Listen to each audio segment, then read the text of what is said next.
Hi there, I'm Beth Steffaniak from messymarriage.com, and today I am talking about something a little bit different that's based on a labor of love that I've been working on for a lot of months now. It's the book Worthy, and it's based on a Bible study method that I've developed over the years that has really been exciting for me, and at some point I decided, I've got to share this with others. So I started several Facebook groups, private Facebook groups, and we studied through the book of Matthew together, we studied through the book of Philippians together, and currently we're studying through the book of James. Well, we're about to wrap up James. James was a 7-week study, and in the first weekend of April I'm going to be launching into a new study on 1 Samuel. And 1 Samuel is quite different than Philippians or James or even Matthew. It is a story that you really have to read a lot more of the scriptures. Well, not a lot more, but enough that it is quite different than taking 2 or 3 verses at a time where we can really hone in on those details.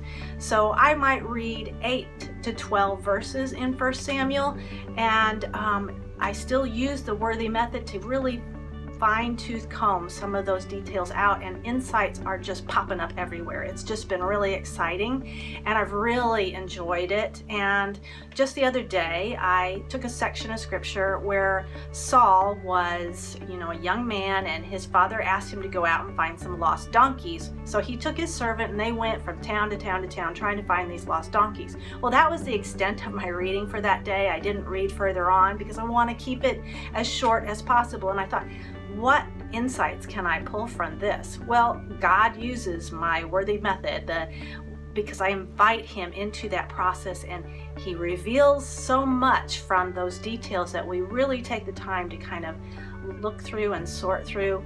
And I realized that very much could I relate to Saul in this situation, even though there wasn't a resolution. I mean, a lot of the time in life, that's the way it is. We don't have resolution to a problem. We are faced with an obstacle. We are faced with not finding whatever it is that we're looking for, being frustrated, being delayed. And I will find myself being impatient and asking God, why? Why would you allow these kinds of closed doors in my life? Why aren't you opening the door and showing me the way? Well, part of that is because God is in the details. God is using every one of those details, just like he did with Saul in that situation. Every town that they went through, every delay that they faced, prepared Saul to be at the right place at the right time to become the first king of Israel, is what it ended up being. And it's just so encouraging to remember that God is not hindered by my delay or my lack of finding whatever it is that I'm looking for. He's using that to refine me and to prepare me for whatever the task is down the road. And so that encourages me, and I hope it encourages you. I hope you'll join me in this next study of 1 Samuel that starts on the first weekend of April 2016. Facebook friend me at Beth Oster Steffaniak and tell me, hey, I want to be a part of your 1 Samuel study, and I will add you as quickly as I can.